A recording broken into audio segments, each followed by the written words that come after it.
Welcome. Let the noise of your day fall away now. Let your thoughts slow down, like a river smoothing over stone. Tonight, you'll drift into another time, another world. A world of stone streets and flickering oil lamps. A world of linen robes, heavy sandals, and temple smoke. A world where the moon rises over tiled rooftops in silence. And behind closed wooden doors, life begins, one breath at a time. Tonight, we travel back to the Roman Empire, not to witness great wars or emperors, but to follow a softer path. The quiet story of a woman's life. A story that begins with birth, leads into childhood, and slowly, gently, carries her through love, marriage, and motherhood. This is not the story of power. This is the story of becoming, of how a Roman girl becomes a Roman wife, and later carries the weight and wonder of pregnancy inside her. You don't need to do anything now. Just listen, breathe softly, and allow the past to unfold, like a dream at the edge of sleep. It is morning in the Roman Empire. Not in Rome itself, but in a smaller town, far from the roar of the Colosseum or the marble statues of the Senate. A quiet town, with clay roofs, olive groves nearby, and dust on the wind. Inside a modest villa, a woman is in labor. Her cries are not loud. She's done this before. This is her third child. The room is dim. Sunlight spills in through the open shutters, stripes of gold across a rough linen sheet. A midwife kneels at her feet, whispering prayers to Juno Lucina, the goddess of childbirth. A small terracotta lamp burns near the bed. Its flame dances with each gust of wind, and then a new cry joins the world.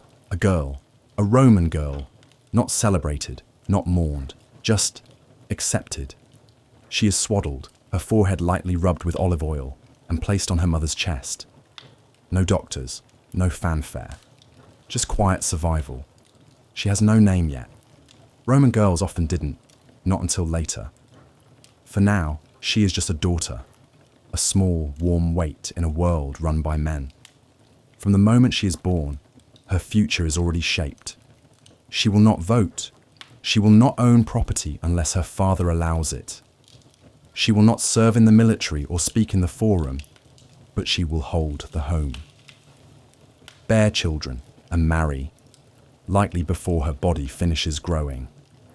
If she is born to a wealthy family, she will be dressed in fine stola robes, her hair coiled in elaborate braids. If she is poor, she may never own more than 2 tunics and a woolen wrap for winter. But rich or poor, her purpose is the same: to be modest, to be obedient, to be ready. As a toddler, she learns to walk on stone floors. The walls are cool in summer, rough and uneven under her palms. She watches her mother grind grain with a heavy stone over and over, each motion the same. She listens to her father's footsteps, fast, firm, louder than anyone else's. She is taught to fear thunder and respect household gods. Little statues of Lares and Penates sit in a small shrine near the kitchen. Before every meal, her mother sprinkles wine and crumbs to them.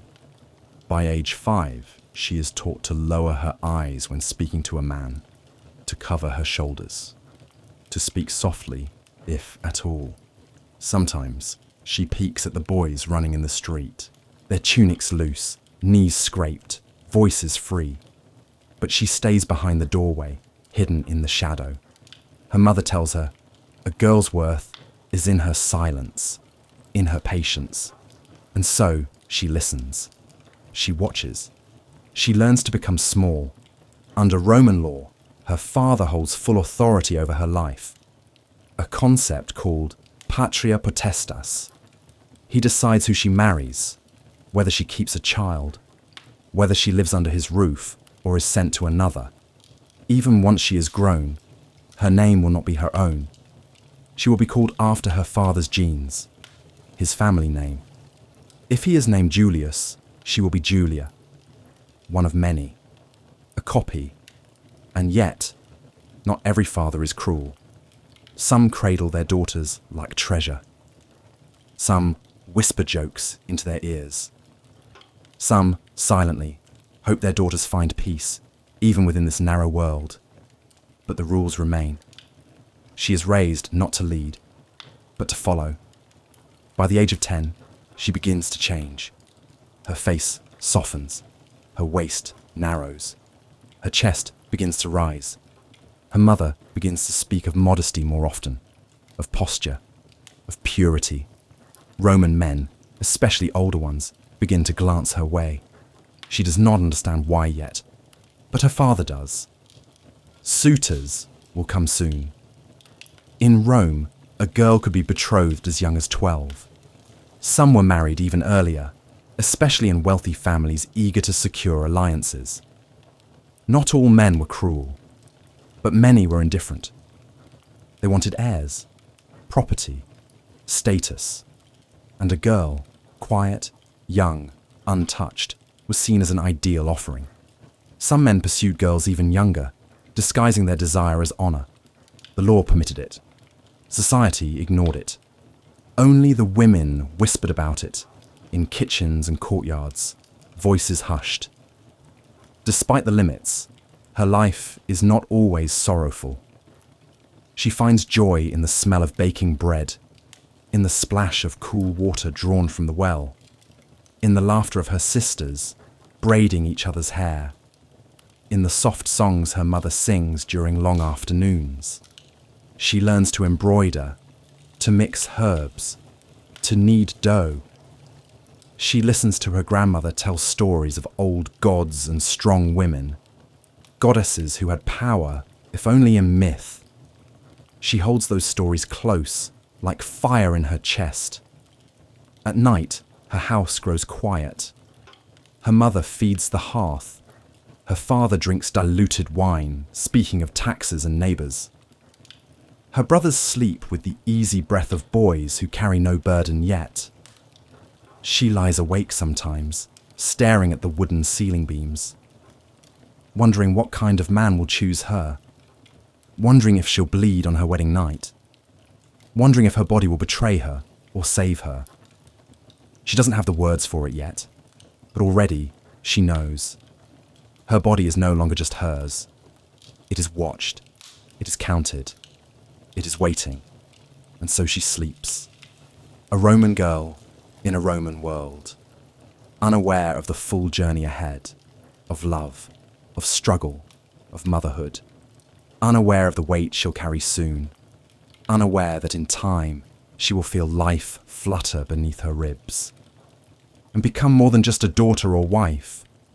She will become a mother, but not yet. For now the past is still. The candle flickers, and the Roman night wraps around her like a second skin. The sun has risen again in the ancient world.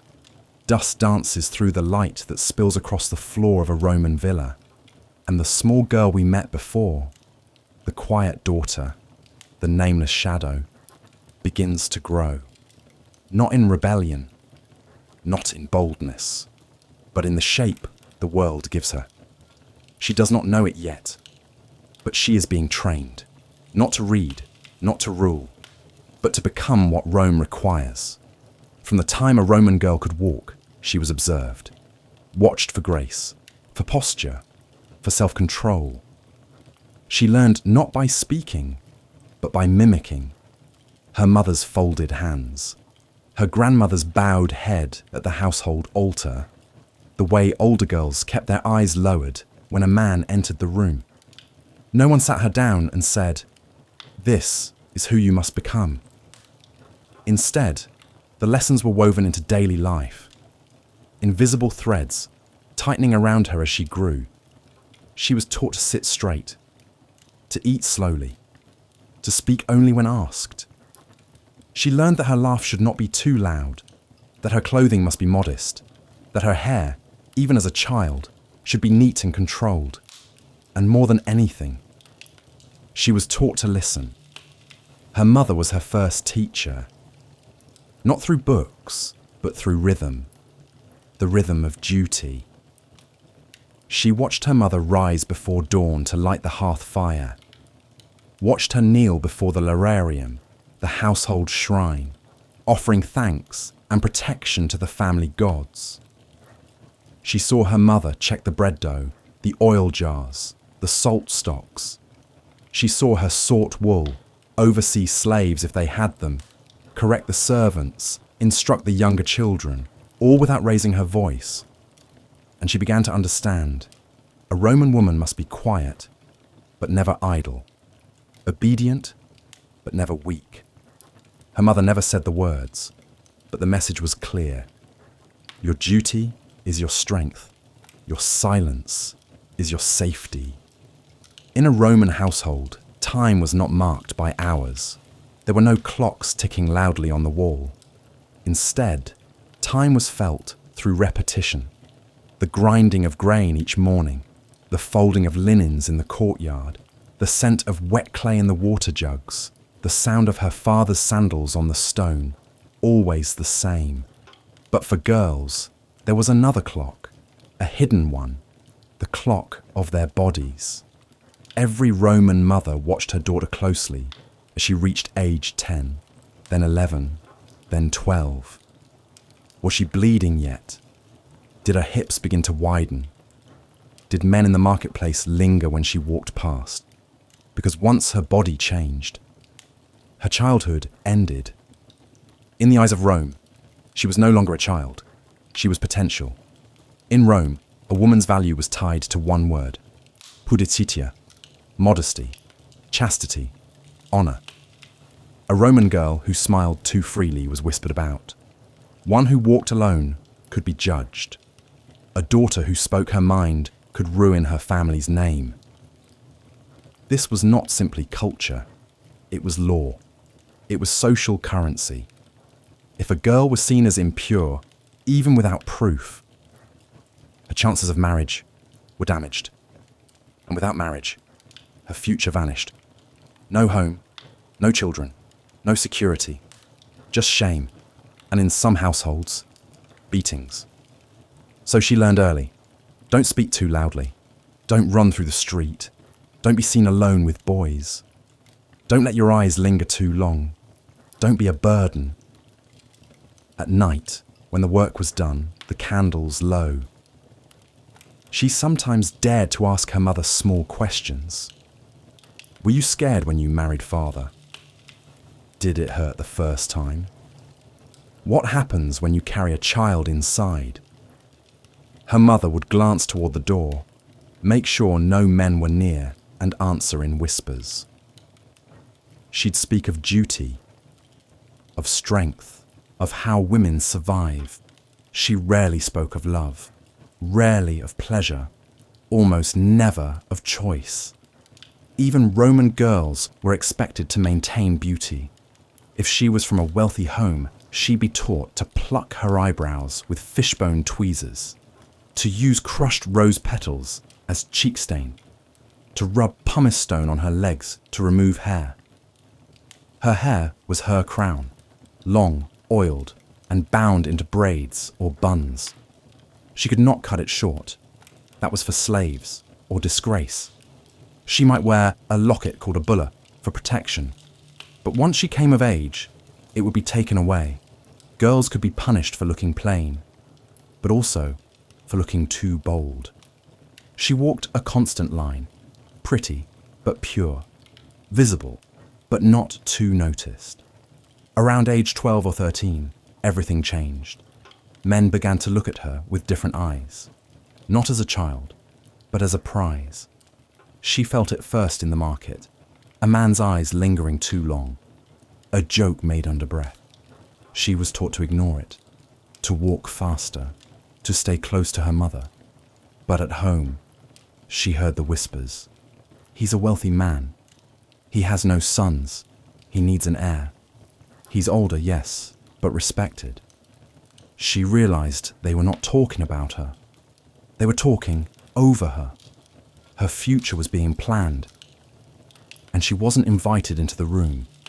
Many Roman girls were married off by 13 or 14, especially if their families had debts or ambition Marriage was not about love.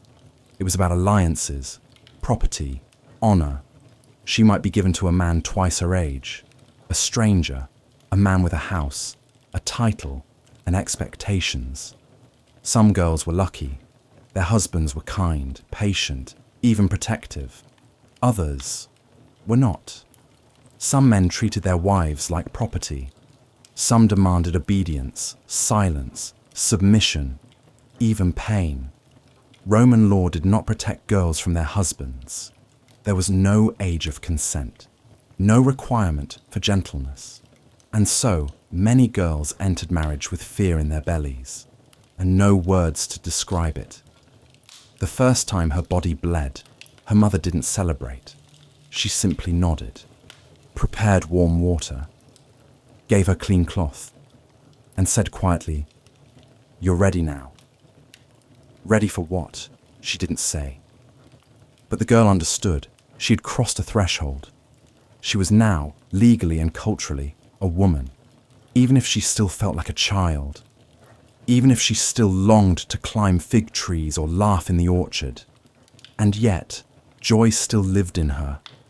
It always finds a way. In the warmth of laundry drying in the sun, in the clatter of dice during afternoon games, in the soft giggles she shared with her sisters in bed, long after the lamps were out. Sometimes she imagined her wedding, the tunic, the veil, the music. Other times, she imagined running far away, toward the sea. But there were no paths for running, only the path ahead, wifehood, and soon after, motherhood. And so, her days passed. Each sunrise brought more instruction. Each evening brought quieter obedience. She watched her world shrink, from games and laughter to household tasks and glances from strange men. She did not know yet that one day she would carry life. She did not yet imagine the weight of a child inside her, or the fire of childbirth, or the ache of love. But her girlhood was nearly gone. In the shadows of Roman homes, this is how it happened. A soft erasure, a slow transformation, from daughter to bride to mother.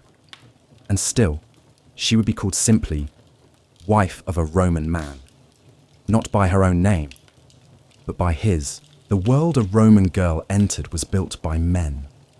Men who carried power like a shield, but also like a weight.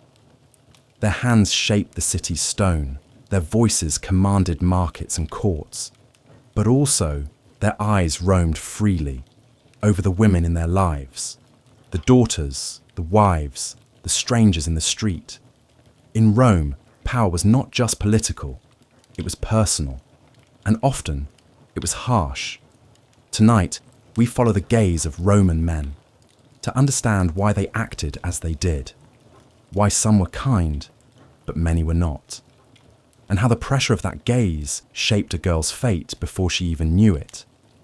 To understand the life of a Roman woman, you must first understand Roman men. Roman society was patriarchal, ruled by fathers, husbands, grandfathers. The word paterfamilias named the man who held absolute authority over his family. This man was more than a father. He was judge, protector, owner. His word was law inside his household. His will shaped every child, every woman, every servant under his roof. This authority was not just custom, it was sacred. The gods supported it. Jupiter, king of gods, ruled the heavens, his power absolute. So too did the Roman man claim absolute rule at home. Roman men expected respect, obedience, and loyalty from their families. They expected heirs, sons, to carry on their name. And women were part of this contract. They were to be chaste, silent, fertile. The woman's body was seen as a vessel for lineage, her sexuality controlled by her father, then her husband. This control was sometimes firm, sometimes brutal, but almost always unquestioned.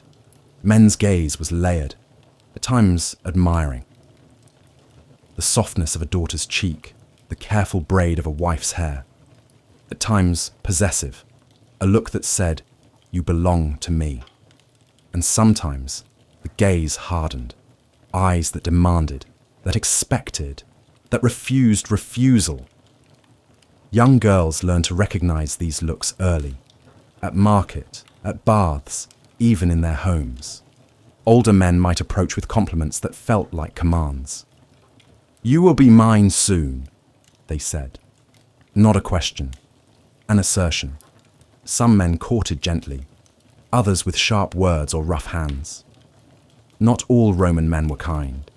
Many were aggressive. In a world where violence was part of daily life, gladiators fought, soldiers marched, quarrels settled with fists. Men often carried this same fierceness into their homes. A husband might raise a hand to a wife who spoke too freely. A father might punish a daughter who disobeyed. Roman law gave men the right to control their families with force. Women had little legal protection. This reality weighed heavily on girls and young women. They learned to walk softly, to speak carefully, to avoid anger. The reasons for this harshness lie deep in Roman culture. Masculinity was linked with strength, control, and dominance. A man who showed weakness risked ridicule. A man without heirs risked shame. To some, controlling women was a way to prove power. Some men felt fear that a woman might undermine their authority.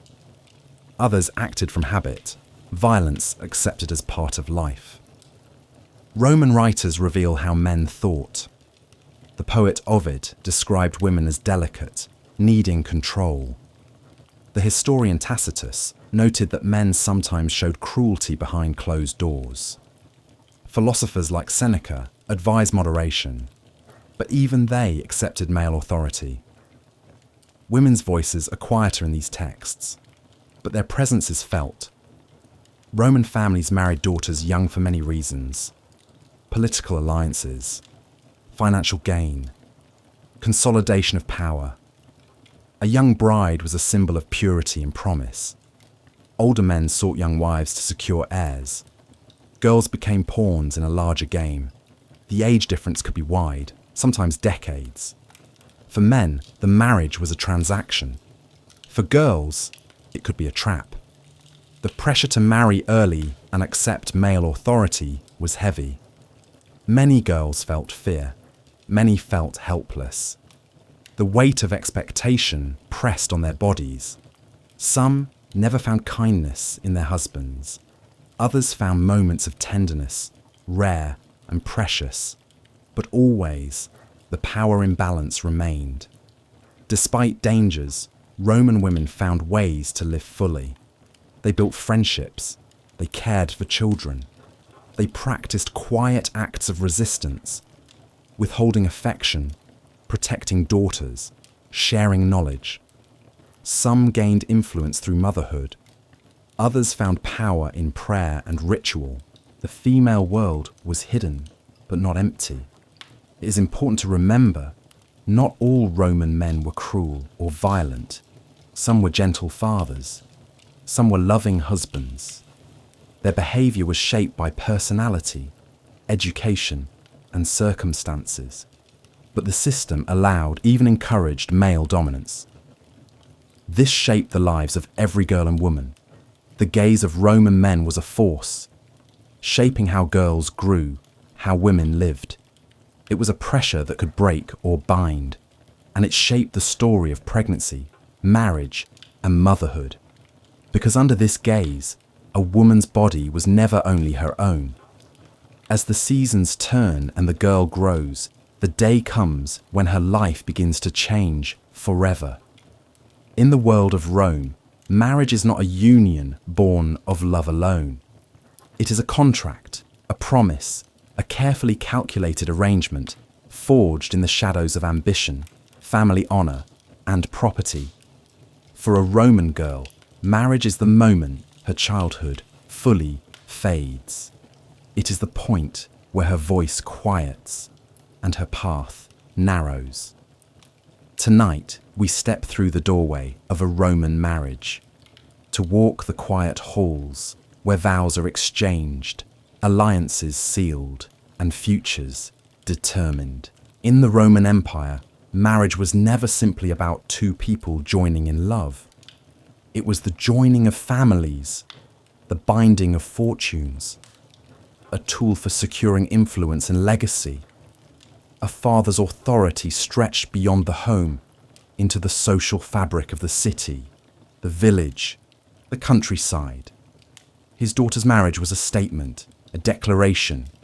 It said, "This is our family's power. This is our alliance. This is our future." The father negotiated with other men, wealthy senators, merchants, military officers. A girl's desires, her feelings rarely entered the room. Central to marriage was the dowry, a sum of money, land, or goods given by the bride's family to the groom. It was a price, a transaction. Dowries could be large or small depending on status and wealth. Sometimes the dowry was so important that families would arrange multiple marriages for political gain. For the bride, the dowry was a burden she carried silently. If the marriage failed, the dowry might be lost or reclaimed only through bitter disputes. This made marriage a risky binding contract. The groom was often a stranger, a man she might never have met well before their wedding day, older, established, sometimes twice or 3 times her age. He was a man with a household to run, slaves to command, expectations to meet. He was her master in every sense. The wedding was his claim to her body, her labor, and her loyalty. For some girls, the groom was kind, patient, even protective. But many found the groom distant, harsh, or demanding. On the day of the wedding, the bride was expected to say very little. Her role was to obey, to please, to submit. The ceremony was filled with symbolic acts. The veil, the joining of hands, the sacrifice to household gods. But the bride's voice was mostly silent. She could not refuse. She could not negotiate. Her feelings were hidden beneath layers of expectation.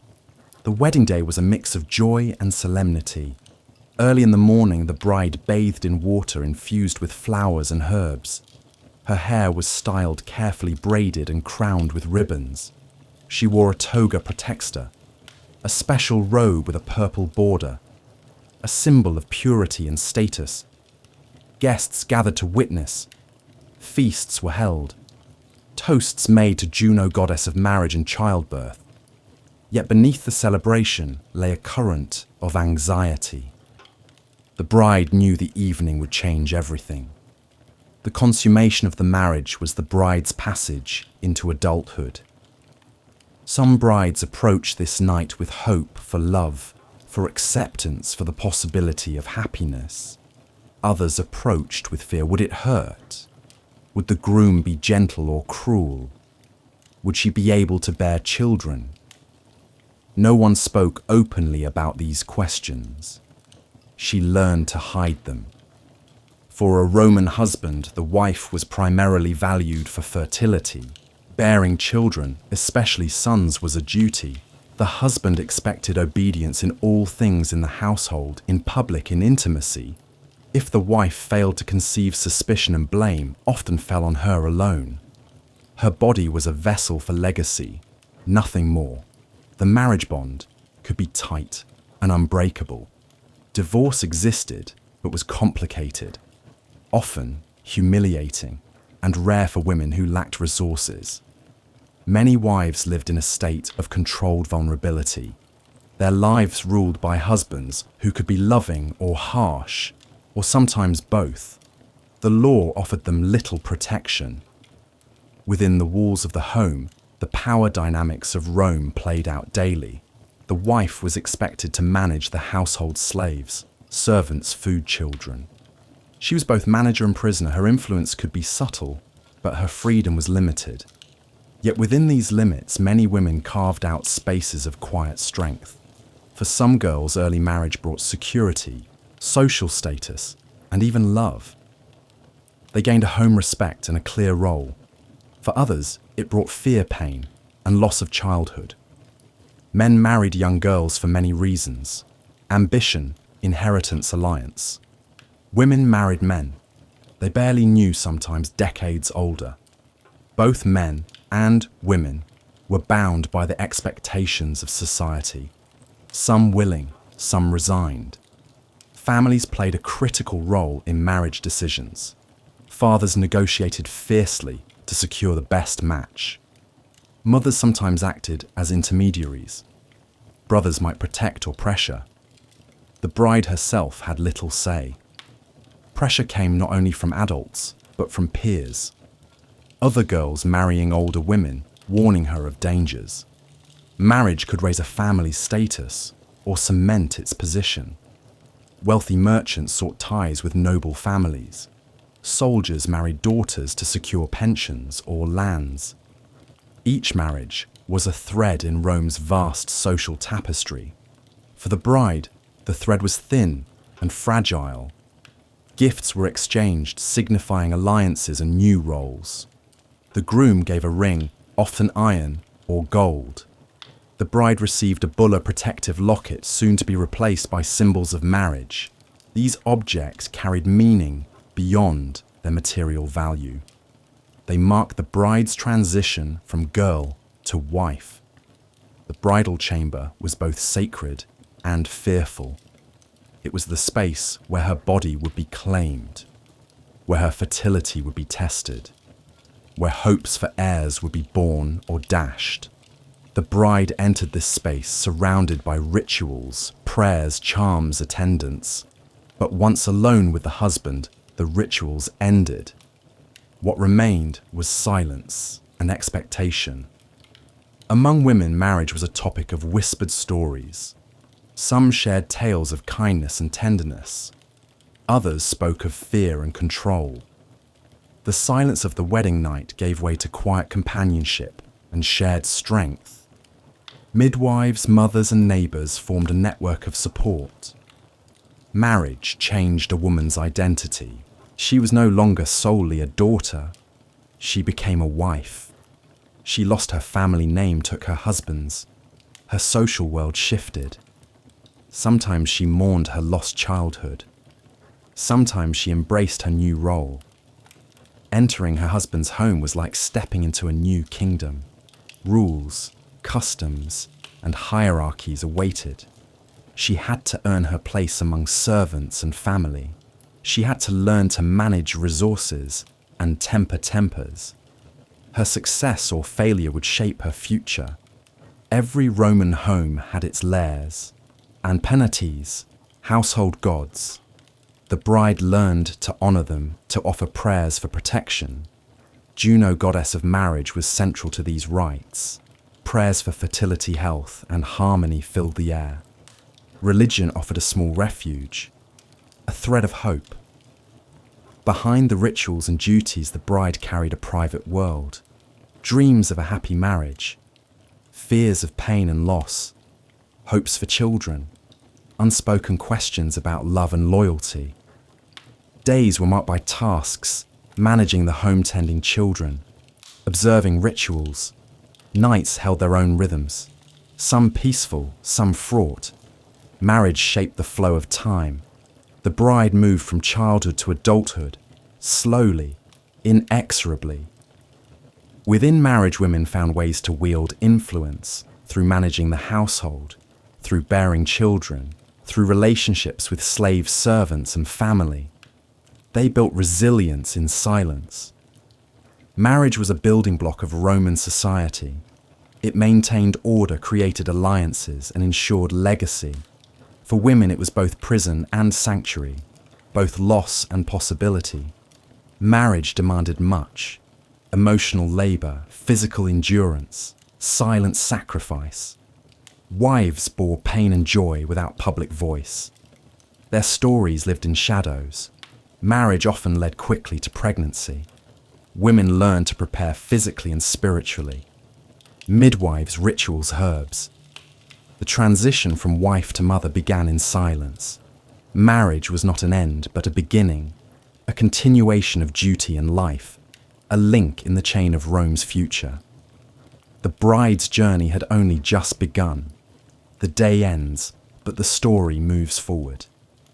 The girl is now a wife, a player in the ancient dance of power, love, and survival.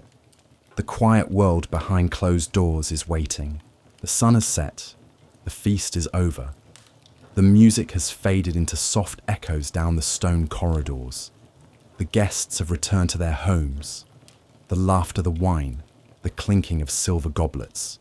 All quiet now. A Roman wedding day ends not with dancing or a final toast, but with a doorway, a bed, and a silence so thick it presses against the walls like fog. This is the moment the girl has been taught to await and to fear, the moment when the bride ceases to be a daughter and becomes a wife. In name, in body, in law, she's alone now, in a new room, a new house beside a man she may barely know. The wedding night, not romantic, not soft, but heavy, sacred, and unavoidable. She sits on the edge of a marriage bed, one she didn't choose. She wears the traditional wedding veil. Flammeum, a bright orange-red that glows like fire in the lamplight. Her hair is done in 6 tight braids wound carefully by her mother, her aunts, her slaves. A ribbon from her old home still rests at her waist, and now she waits. She's been told nothing directly, only whispers, hints, warnings hidden in the folds of polite silence. She does not know what will happen tonight, only that it must. She has imagined it, painfully, over and over. But no imagined version prepares her for this moment, not truly. He enters slowly, but not hesitantly. He knows his place. This is his home, his room, his bed, and now, his wife. He may be older, 30, 40. He may have had other lovers, or even other wives. He carries the scent of oil and wine and the dryness of parchment. Scrolls the calm, mechanical confidence of a man who has waited for nothing in life. He nods. Once says little. Perhaps you may remove the veil now, or perhaps nothing at all. He does not need her permission. Roman marriage law has already given him access, what he sees. A girl of 13, 14, maybe 15, small, tense skin. Pale hands folded tightly. But her body by Roman custom is ready, or rather, expected to be. In Roman law, the idea of consent, as we know it today, did not exist between husband and wife. Once married, the husband had full access to his wife's body. There was no need to ask, no permission, to seek no possibility legally for refusal. It was not considered immoral. It was not seen as cruel. It was duty, expectation, right. Even if the bride cried, even if she trembled, the act was assumed, and the responsibility placed upon her was simple. Obey, endure, conceive. Sometimes the bride says nothing, but sometimes she speaks. A whisper. Please go slowly, a plea. I'm afraid, a gasp. Does it have to be like this? These words are dangerous in Roman culture. A wife's voice was not meant to question her husband. It was meant to comfort, not resist. If the husband is gentle, he may pause. He may touch her shoulder with care. He may whisper soft encouragements. Not from love, but from strategy, to avoid injury, to preserve fertility. But many did not. For some, the night was a formality, a conquest, a confirmation of ownership. She is told to lie back. Sometimes older women instruct her beforehand. Relax. Think of the gods. You will be fine, or simply, it's over quickly. But nothing prepares her for the ache.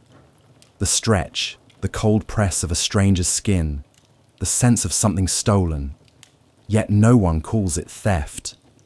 There is pain, often blood, sometimes tears, and always silence, because no one speaks of this night afterward.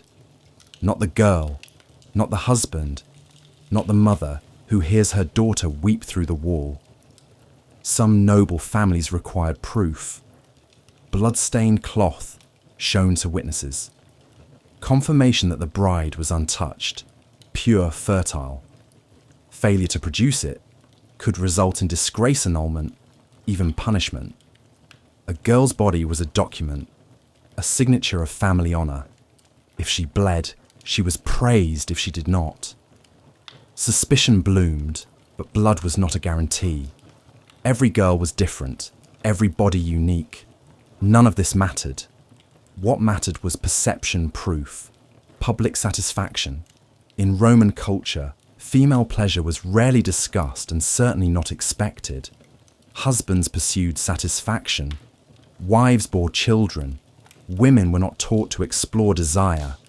Many Roman medical texts describe female anatomy in vague, incomplete terms. Even midwives, the most experienced female healers, rarely spoke openly of a woman's experience in bed. If a woman found joy in intimacy, it was her secret.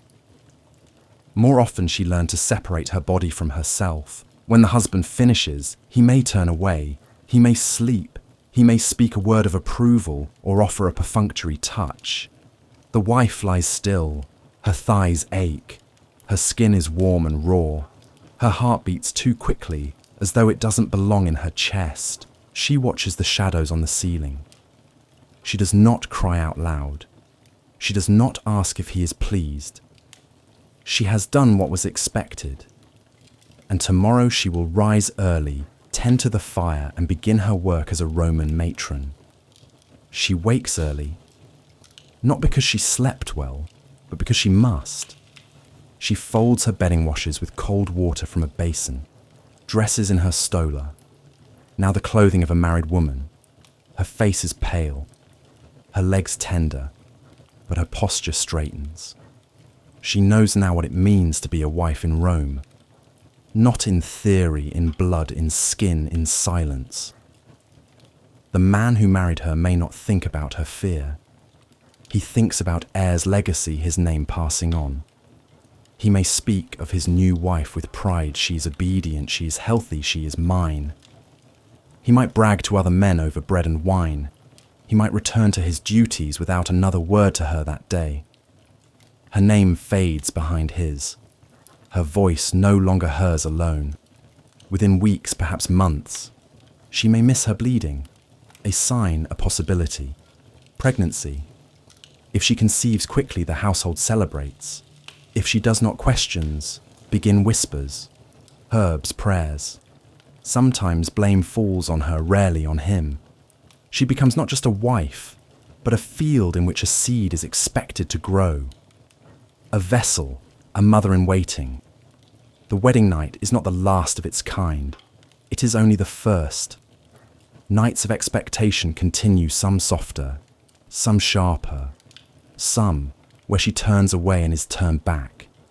She learns to prepare herself emotionally, physically, to dissociate, to breathe evenly, to submit without question, not always out of fear, but because that is what the role demands. To refuse her husband is to risk shame, conflict, abandonment. Women learn to endure. Some pray each night to Juno or Venus. Some hold tightly to little charms sewn into their robes. Some think of other things entirely.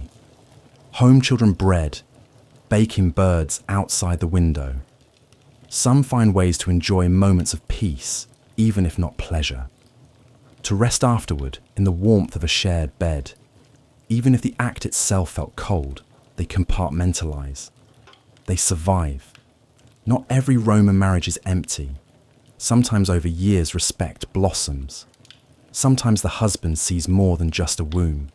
Sometimes he listens, waits, loves.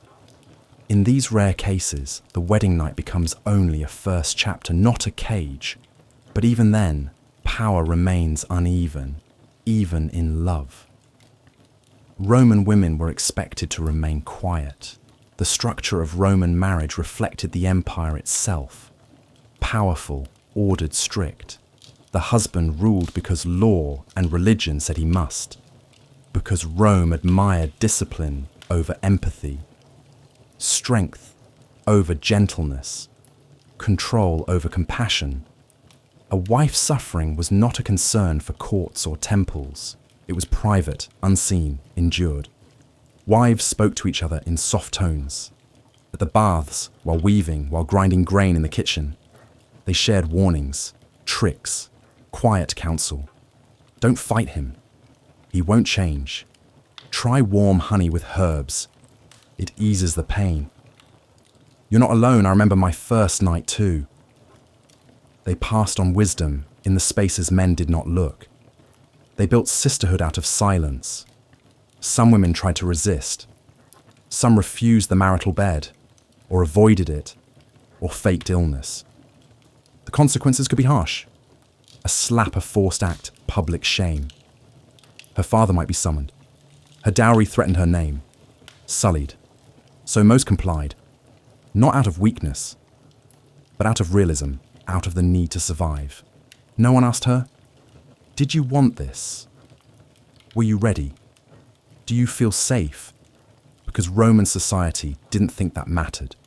Her will was not required, her happiness, not essential, only her obedience, her fertility, her silence. She was a Roman bride. She had entered the night as a girl she emerged. Not a woman by choice, but by necessity. The wedding night changed everything. Not because it was beautiful, but because it couldn't be undone. The air inside the house grows still. The fire burns lower in the hearth. The mornings pass one after another, quiet and repetitive. The new wife has now lived many nights beneath her husband's roof. Nights that blurred together into obligation, into silence, into the rhythm of Roman life. But now something feels different, not loud, not dramatic, but slow, subtle. A shift in her skin, a tiredness in her bones, the absence of blood that once arrived like a drumbeat, faithfully, every moon, and in the pit of her stomach, more than nausea, more than heaviness, something ancient, something terrifying, a new kind of fear. It begins not with announcement, but with silence, the missed bleeding, the ache in the lower belly, the sudden aversion to food, or the overwhelming craving for figs, honey, cheese, olives, sharp and bitter on her tongue. She does not say it aloud. Not yet. To speak too soon would be dangerous. To hope too early would be foolish. So she waits. She touches her stomach at night beneath her robe, listens to her body with sacred attention. She knows what might be growing inside her, but she also knows it might not last.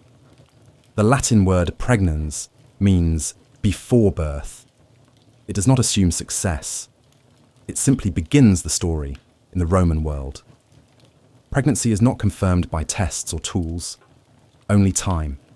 The signs are interpreted by the woman, by midwives, by old wives with herbal knowledge, missed cycles, shifting mood, sour taste in the mouth, the darkness of veins across the chest, all clues, none certain. A woman might believe she is pregnant only to bleed days later, or she may feel nothing for weeks until nausea tells the truth. There is no celebration yet, only waiting. Pregnancy in Rome is not joyful by default, not at first, not for every woman.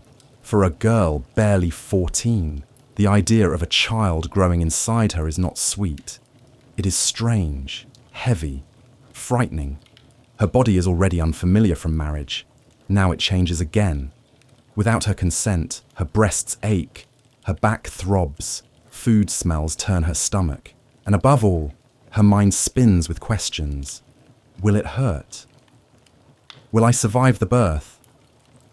What if he doesn't want it? What if I lose it and they blame me? These thoughts twist silently in her. She cannot ask, so she carries them like stones in her stomach. When she finally speaks, it is not to her husband.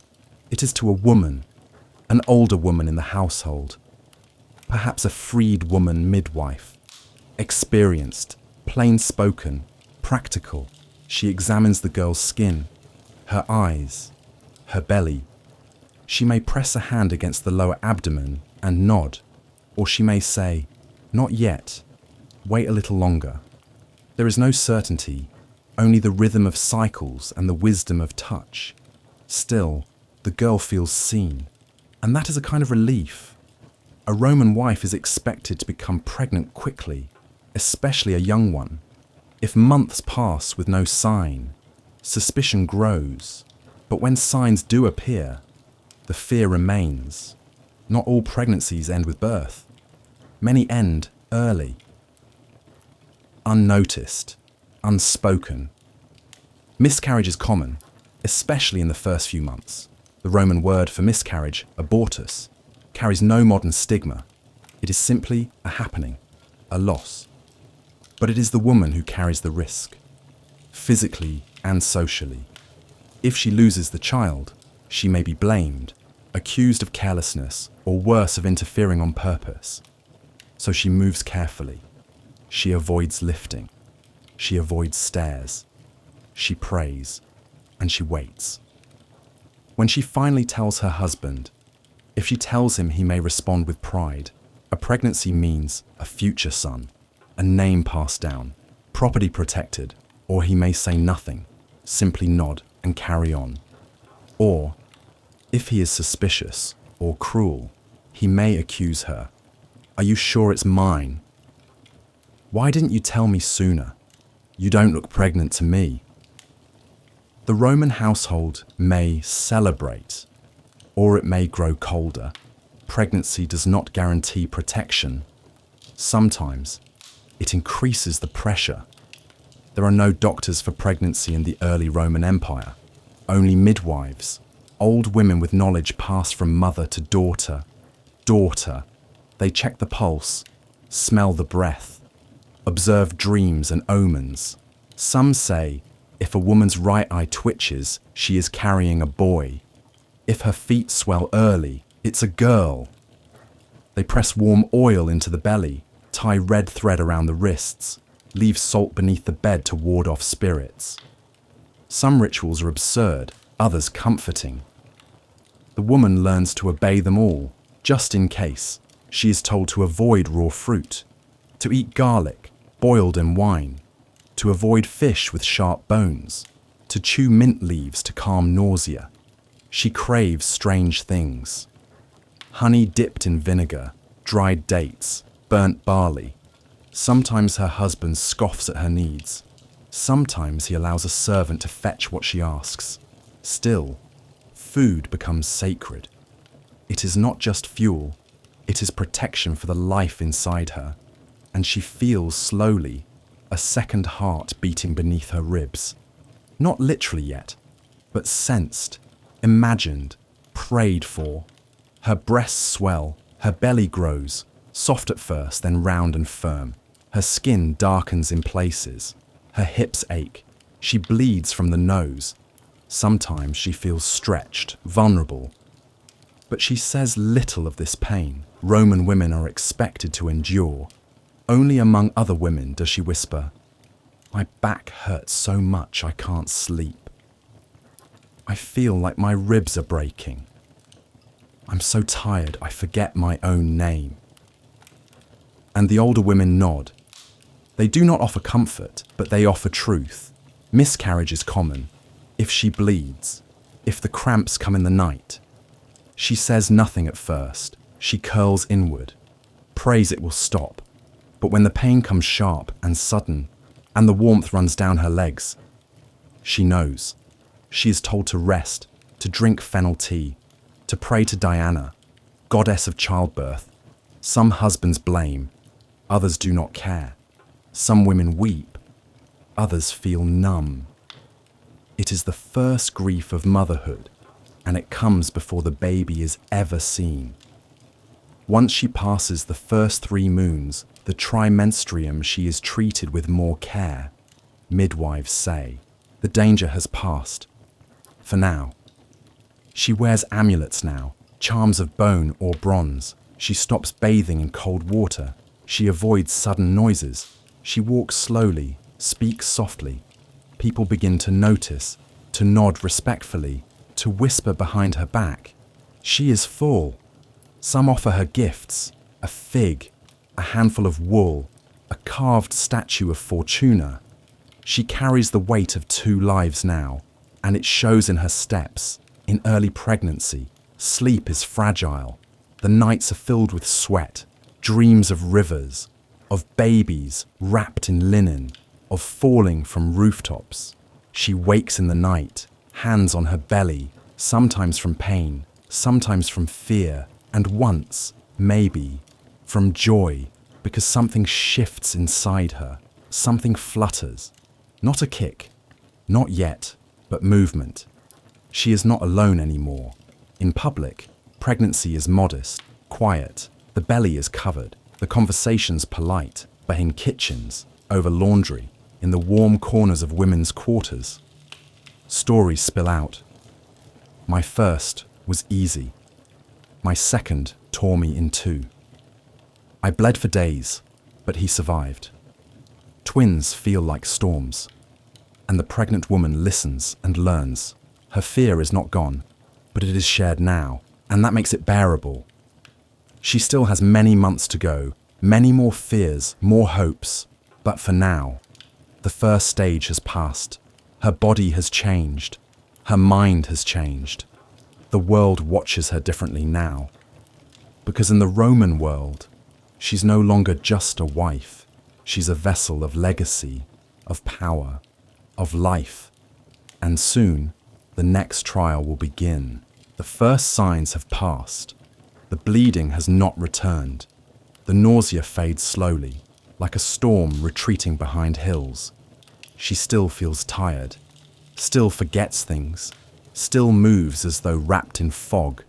But now there is a shape to her days, a rhythm grounded in her growing belly, a quiet hum beneath her ribs, where once there was silence. She is undeniably pregnant, and the world has begun to notice. Despite the weight, despite the pressure low in her belly, her life continues. No one tells her to stop working. She rises early, lights the hearth, sweeps the courtyard with a bundle of reeds. She folds cloth, supervises slaves, grinds grain with a handstone, rhythmically, steadily. Sometimes she pauses, one hand pressed to her back, the other to her side, and winces. But she does not stop. Roman society does not give her rest. Not yet. In Roman thought, a woman's strength was not measured by battle scars or glory. It was measured in quiet endurance. A good wife, a good mother, did not complain, did not demand. She carried the child with dignity, with grace, with obedience, even when it hurt, even when it was frightening, even when her ankles swelled so large she could barely walk. Still, being pregnant elevated her, not outwardly with loud celebration, but spiritually. In the Roman world, pregnant women were vessels of divine intention. Fertility was sacred. Birth was a rite of passage, and the womb was believed to be both powerful and dangerous. Some said it floated like an animal inside her, seeking warmth, moisture, balance. If it moved the wrong way, it could cause madness. If left unpleased, it could dry up and kill her. These beliefs seem strange now, but to her, they were not superstition. They were survival. As her belly grows, so do the glances. In the marketplace, vendors lower their voices around her. Neighbors watch her from across courtyards. Even men, usually blind to women, take notice now. Not always kindly. Some nod in approval. She does her duty. A son, perhaps. Others smirk. She is slow. Too young to carry well? Her husband works fast. She learns to walk carefully, to lower her eyes, to dress modestly, to protect herself not just physically, but socially. She wears charms now. A bronze pendant shaped like a hand, a carved shell from a distant shore, a scrap of red cloth sewn into her hem. Each item means something. protection from evil spirits, protection from bad luck, protection from jealous eyes, wandering gods, the gaze of women who could not conceive. She burns incense on small altars. She prays to Juno Lucina, goddess of safe childbirth. She places laurel beneath her pillow. She knows most of these things may not work, but hope is a kind of armor, and fear is a constant guest. The household adjusts around her, subtly, slowly. She no longer climbs ladders to fetch storage jars. She no longer carries amphorae of water. She does not go to the bathhouse alone. But no one says these things aloud. There are no written rules, just the quiet understanding that she is now different. And yet, she is still expected to host guests, to supervise meals, to remain presentable. Pregnancy is not an illness in Rome. It is a state, an in-between. She is both more important than ever and invisible at the same time. To keep her mind calm, she sews wool for the baby, linen for herself, tiny tunics, soft as breath. She arranges flowers in vases, trims herbs for oil, sits with other women to weave or spin. Time passes slowly in these tasks. And sometimes when the room is warm and quiet and she forgets the ache in her hips, she smiles, because something inside her kicks, and it feels, briefly, like a message. She is not alone in this. There are others, sisters, cousins, servants, neighbours, older women who remember their own pregnancies, younger girls watching closely, learning by observation. They do not always speak, but their presence is comforting. One brings her pomegranate, another braids her hair, another tells a story of her fourth birth, so difficult it left her speechless for days. These women do not offer advice, they offer presence. And presence in Rome is power. The husband may grow distant, or gentle, or impatient. He may see her swelling body with pride, or with frustration. He may touch her belly, or avoid her entirely. Some Roman men feared intimacy during pregnancy. They believed it would harm the child. Others believed it would calm the womb, promote healthy growth. There were no clear rules. Each man acted as he pleased, and she followed. As the weeks pass, the seasons change. The garden shifts colours. The markets fill with new fruits, and her belly becomes a world unto itself. She feels it stretch, feel the skin tighten, feel the child roll and turn and push against her ribs. She cannot sleep on her stomach. She cannot tie her sandals without help. She breathes heavier, walks slower, dreams more vividly than ever before. Time has changed. It moves differently now, not by sun, but by heartbeat. At night, when the house sleeps and even the dogs are still, she lies awake. She feels the baby move, not just flutters now, but jabs, rolls, rhythms. She speaks to it sometimes, soft words no one else will hear. She tells it stories she remembers from her mother, tells it names she likes, tells it secrets she would never tell her husband. Sometimes she cries, out of fear, out of hope, out of pain that has no name. And sometimes she laughs, because the baby moves when she sings, because the baby feels like someone already, someone waiting. Roman society both honours and confines the pregnant woman. She is the future of the household, the bringer of heirs. But she is also considered fragile, prone to hysteria, in need of control. She cannot own property independently, cannot vote, cannot speak freely in court. Yet inside her grows the next senator, the next magistrate, the next emperor. She is a paradox, powerless, essential, and everyone knows it. Even if no one says it aloud, people begin to guess. It sits low, must be a boy. You glow, surely a girl. She carries wide, twins, perhaps. The midwife checks her pulse, her tongue, the direction of her dreams. If she dreams of swords, a boy. If she dreams of fruit, a girl. If the child kicks on the right, a boy. On the left, a girl. She smiles at these games, pretends to believe. Because the truth is, she does not care. She just wants the child to be born, to live, to come safely into this world. They do not call it nesting in Rome. But she does it all the same. She folds the linen 100 times, lines the cradle with fresh rosemary, clears a space by the fire where the baby will sleep. She gathers olive oil, boiled water. She softens goat's wool for warmth. The nursery is not a room. It is a corner, a shadowed space. But to her, it is holy. Some days, she cannot rise. Her back aches so sharply, she sobs. Her feet swell. Her face flushes with fever. Still, she is not allowed to blame the baby. Pregnancy is natural, they say. All women do it. You must not be strong. But other women whisper, I was the same. It nearly broke me. You are not weak, you are just honest. And for a moment, she breathes easier. She has surrendered her body to something greater.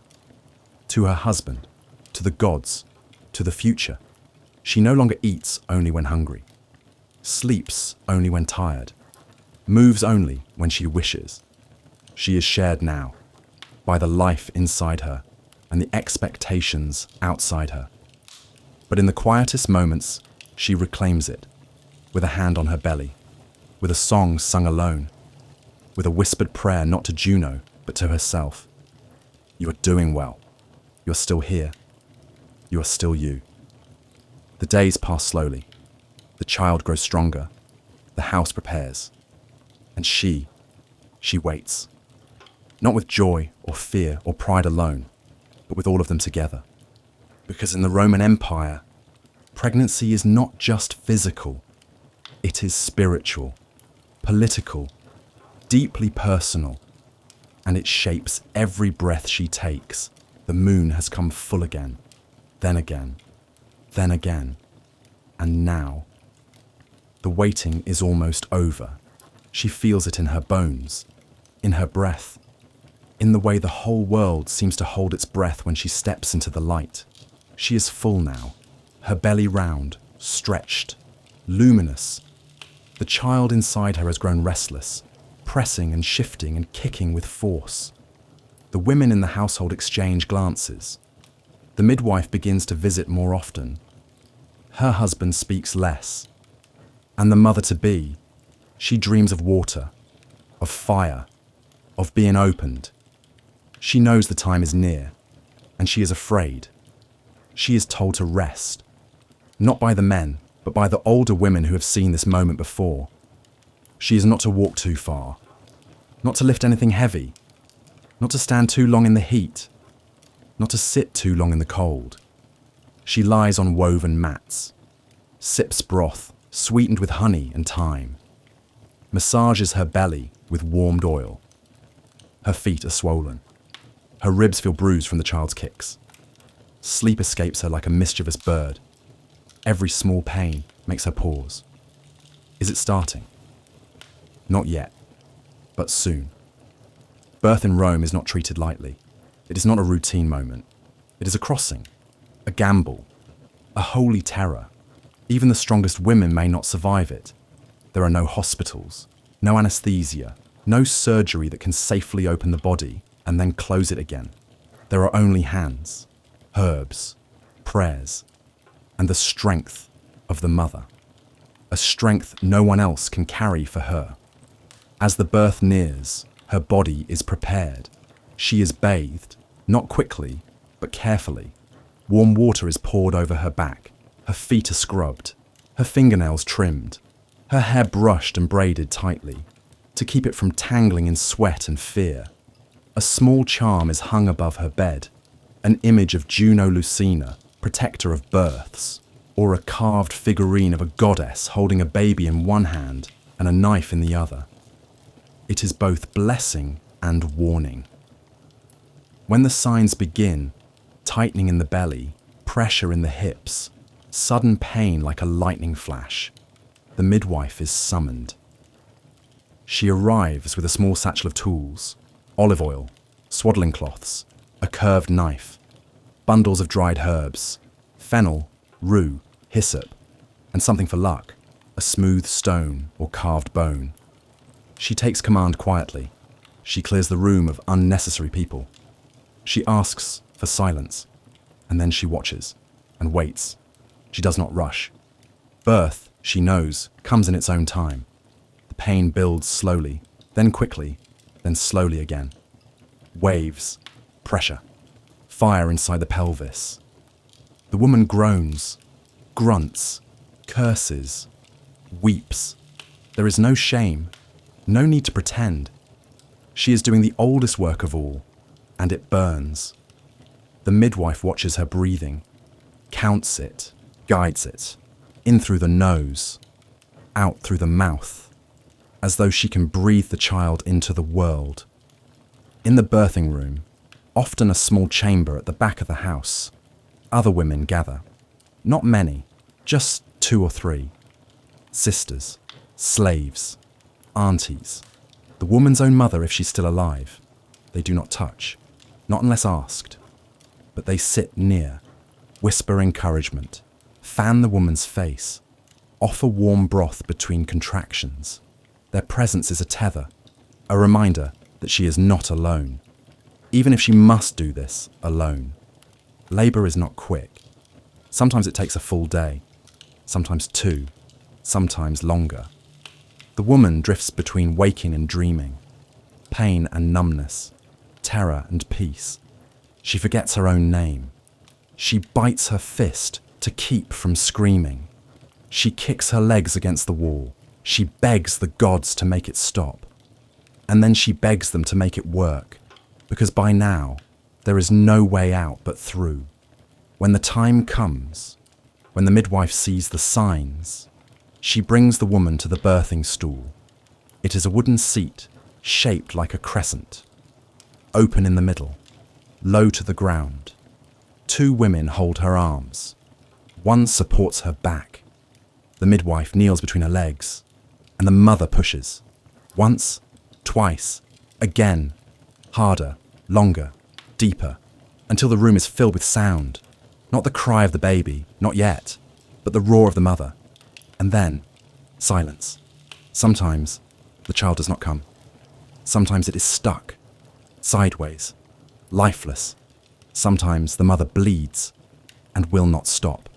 Sometimes the midwife tries everything, turning the baby, calling to the gods, giving wine or vinegar or hot oil, whispering spells, calling for herbs no one keeps, but nothing works.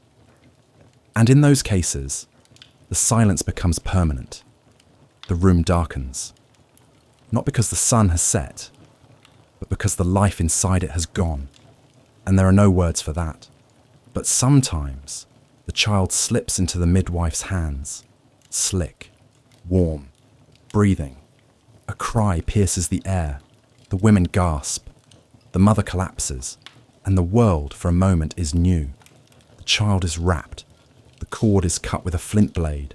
The mother is washed gently. The afterbirth delivered. She drinks sweetened wine. Her hair is unbound.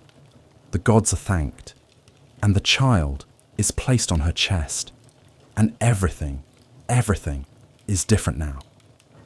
In Rome, a newborn is not named immediately. The family waits 8 days if the baby is a girl, 9 days if a boy. These days are called dies lustricus, the day of purification.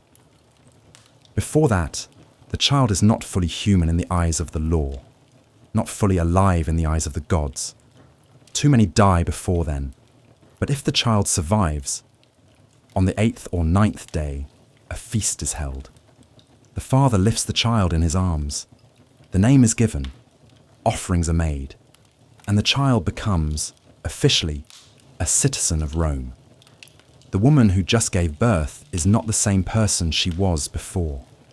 Her body is torn, her muscles exhausted, her mind wide open. She lies in bed for days, bleeding slowly, feeding the child if it survives, trying to remember who she was. The other women bring her food. Her husband may not visit at all, but the midwife stays, watches the fever, measures the bleeding, monitors the breath. Because even now, the danger is not over. Some women die days after, from infection, from exhaustion, from grief. Her dreams return, but they are not the same. No longer of her childhood, no longer of her wedding, no longer of fear. Now she dreams of the child's face, of warm blankets, of lullabies sung in the language of gods and mothers. Sometimes she dreams she is still in labour, wakes up gasping, reaches for the baby, and sometimes when the baby is quiet, she places her hand on its chest, just to feel it rise, just to make sure it's still here. If the child did not live, the house becomes a tomb. There is no feast, no naming, no blessing, only ashes or burial in the corner of a garden. The mother is not blamed, not openly, but she will feel it anyway. The silence, the pity, the glances. She will dream of a weight that is no longer there, of milk in breasts that no one drinks. And she will not speak of it, because Rome does not have words for the grief of women. Only rituals, only shadows. And if the child lives, and the mother lives, then the house rejoices. The baby becomes part of the rhythm, of the meals, of the sleep, of the soft steps through the stone halls. The mother, though bruised and torn, smiles, sleeps with one eye open, breathes like someone who has come back from the edge, and her life, once shaped by fear, is now shaped by love. Even if no one calls it that, even if Rome has no poetry for it, she knows. Childbirth in the Roman Empire was not an event. It was a passage, a test, a gamble. And if you survived, you were never the same again. Not weaker, not broken, but opened, wider than the world. The child has arrived, alive, breathing, red-faced and wrinkled and full of impossible noise. The mother lies in bed, still bleeding softly, still swollen and torn, but alive. The sun rises slowly on a new world, and now begins the quiet chapter, the one no one speaks of. The long days of healing, feeding, and becoming. She does not rise quickly. Her body won't allow it. The birth has left her open, empty, exhausted. Her belly is soft now, her breasts hot and heavy, filling with a milk she has never known. Her hips ache like stone. And still, the baby needs her. Always. The moment the child cries, she wakes. When the child sleeps, she cannot. Her mind is full of images, a body breaking, a midwife's bloodied hands, a cry that did or didn't come. She is safe now, but her soul is still catching up. Breastfeeding begins not with grace, but with struggle. The baby does not latch well. Her nipples crack and bleed. The midwife corrects her position again and again. Hold the head higher. Angle the belly close. Let him take all of it. The milk comes in suddenly, painfully. Her breasts swell with heat. She wakes in the night soaked with it. And the baby feeds, constantly, every hour, crying when the milk comes too fast or too slow. Some days, she feels like a vessel, not a person, just food. And yet, when the baby falls asleep against her chest, mouth slack, belly full, fingers curled, she feels something stir, a thread of love, thin at first, but strong. Not every Roman mother breastfeeds. In wealthy homes, it is often the nutrix, the wet nurse, who feeds the child. She's chosen carefully, healthy, calm, with children of her own, her milk tested, her temperament observed. Some say a nurse's character enters the child through milk. A cruel nurse will raise a cruel boy. A weak nurse, a weak girl. And so, the mother watches her closely. The way she holds the baby, the way she speaks. She may feel jealousy or relief, because while the nurse feeds, she may finally sleep. The first 10 days are sacred. The mother is expected to remain in bed, to stay warm, to eat broth, wine, and soft bread, to bleed into cloth strips tucked between her legs, to rest. But rest is a strange word. Her sleep is shallow, interrupted, filled with dreams of pain, fire, falling, blood. Her husband may visit, or not. He may smile, kiss her forehead, hold the baby, or he may simply nod and leave. She does not expect more. She is used to the quietness of men, and she has more than enough to occupy her now. If the child survives the first week, they prepare for the dies lustricus, the purification day. Day 8 for a girl, day 9 for a boy. A small ceremony is held. Incense is burned. Water is sprinkled. Prayers are whispered to Juno, to Janus, to Fortuna. The baby is given a name. The father lifts the child in his arms, a gesture of acceptance, both legal and emotional. For the first time, the child is truly theirs. And the mother watches, weary, hopeful, wrapped in linen and half dreams. The baby's cries now shape the household. The fire is kept burning at night. The door is barred more tightly. Meals are quiet, taken in turns. The mother's world shrinks to one room, one bed, one pair of small eyes. She hums lullabies she barely remembers, whispers to the baby in the dark, tries to learn what every cry means. Hunger, gas, loneliness. Sometimes she guesses wrong. Sometimes she weeps quietly when no one is looking, because love is not always gentle. Sometimes it is exhaustion, sacrifice, silence. The baby is swaddled tightly, arms and legs bound to keep them straight. Romans believed loose limbs made weak adults. The infant is bathed in warm water daily. Olive oil is rubbed into their skin.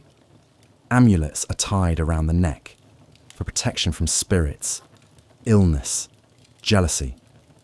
If the baby is a boy, he may wear a bulla, a small gold or leather charm to guard him until manhood.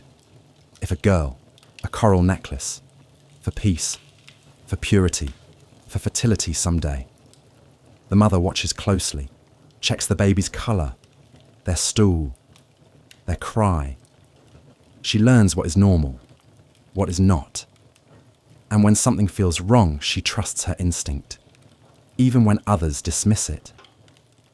At night, the house grows still, but her work does not end. The baby wakes every few hours, wails with a voice too large for its size. She rises in the dark, holding her belly as she stands, feeds, rocks, sings. Her body still hurts. Her back feels like rope. Her breasts leak down her tunic. No one else hears the cries. No one else wakes. Sometimes she wonders if anyone remembers she's still healing. But then the baby stares at her, wide-eyed, and her anger softens, not because she has to, but because something inside her chooses to. She bleeds for weeks, walks slowly, sits gingerly. Her hair falls out in handfuls. Her belly stays round longer than she expected. But every day, something shifts. Her appetite returns. She can stand longer. She feels her own name again. The midwife examines her, feels the womb, declares her closed. But she knows healing isn't finished, just hidden now. Relatives come to see the child. They bring small offerings, bread, wine, salt, silver coins, clay figurines, a rattle carved from olive wood. They ask polite questions. How are you feeling? Does the baby sleep? They don't wait for real answers. Some offer advice, too much of it. Don't hold the baby too much, or it'll become soft. Rub garlic on the gums before the teeth come. Never let a lizard cross the doorstep. Bad luck for nursing. She nods, smiles, waits for them to leave, and breathes easier when they're gone. Even now, the child's future is being imagined. If a boy, heir, student, landowner, senator perhaps. If a girl, wife, mother, dowry, household. No one asks what the child wants, what it might become. In Rome, birth writes the first sentence, status, family, gender, and few ever get to change it. The mother knows this. But still, in quiet moments, she whispers dreams into the baby's ear, that they will be kind, that they will be safe, that they will not suffer as she did.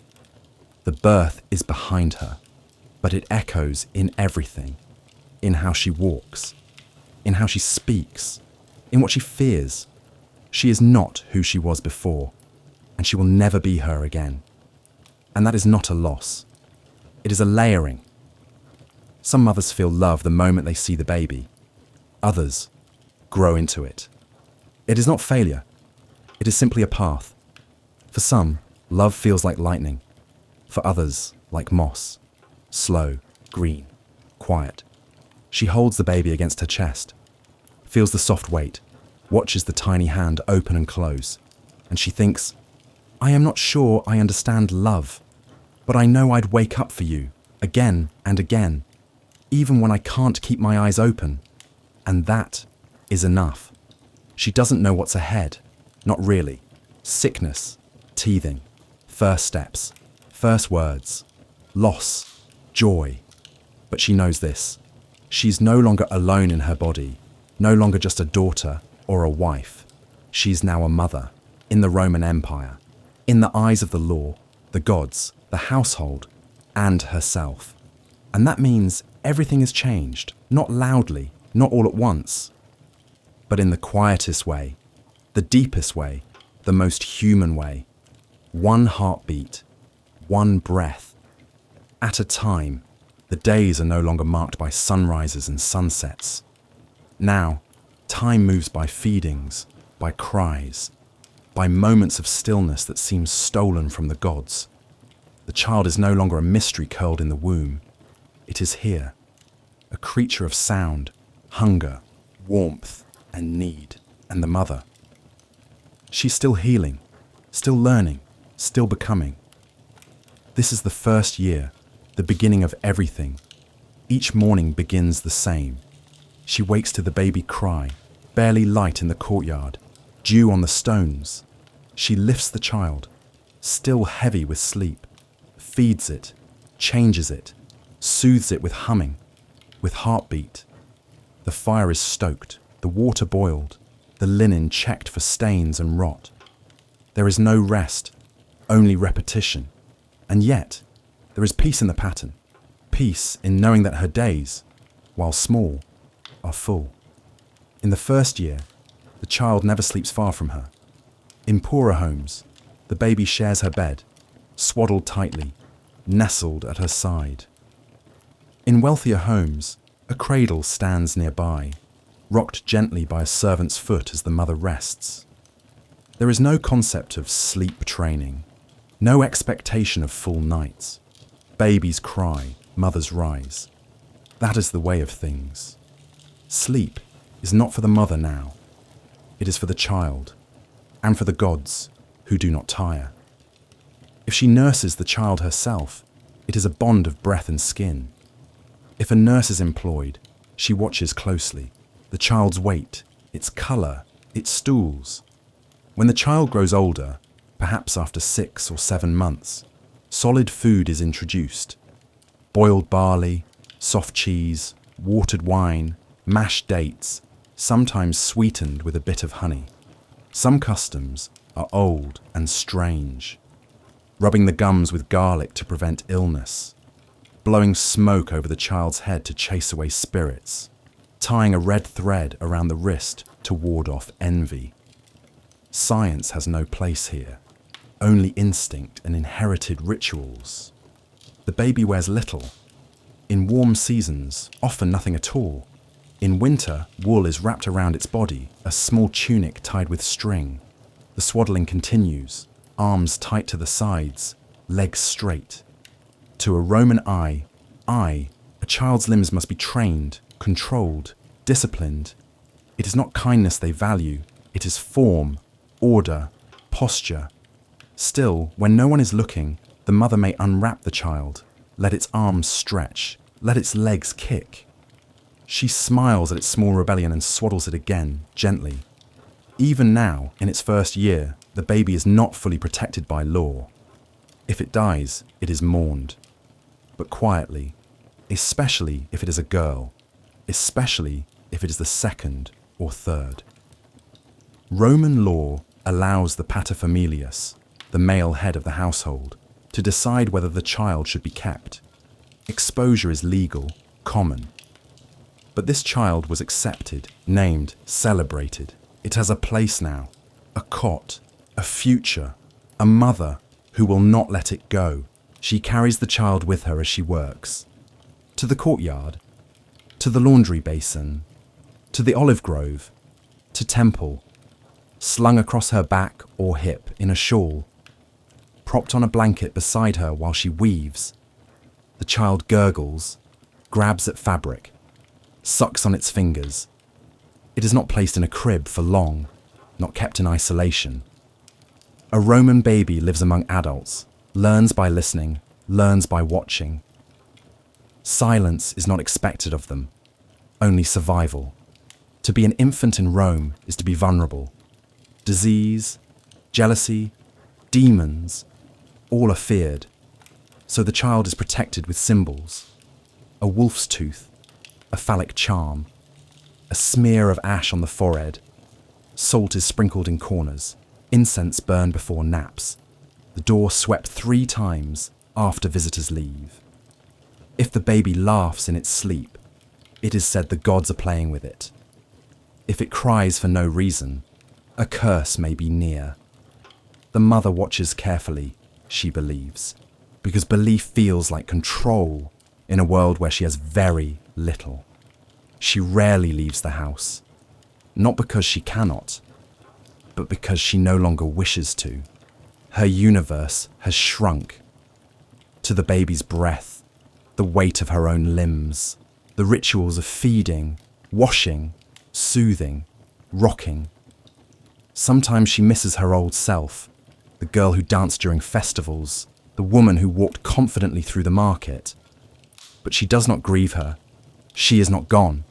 She is simply sleeping, waiting. There is room for both. The mother and the self. She counts everything. The first smile, the first grip of her finger, the first time the baby tracks her movement with its eyes.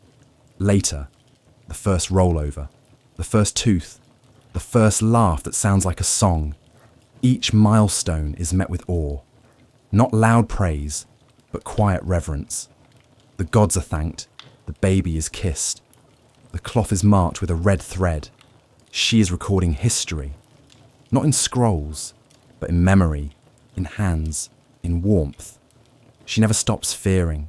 Fever, choking, a fall, a sudden silence in the night. There are no doctors here, only old women with knowledge and luck. She stays alert, sleeps lightly, keeps water boiling and herbs nearby. And yet, each morning the baby wakes and she breathes relief, again and again. The baby turns one. There is no candle, no party, but there is celebration, a special meal, a blessing, whispered, a new tunic, woven with care.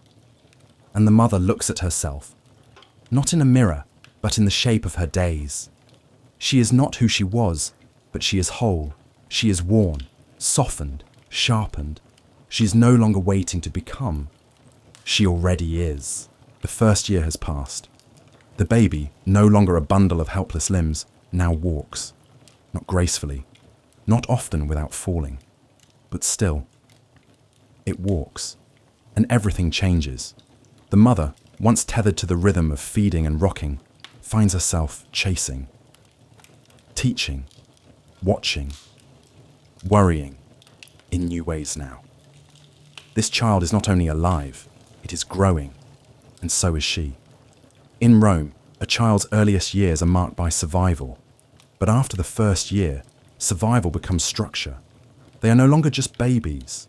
They are Romans in training, small bodies with large expectations, little minds already shaped by status, gender, and law.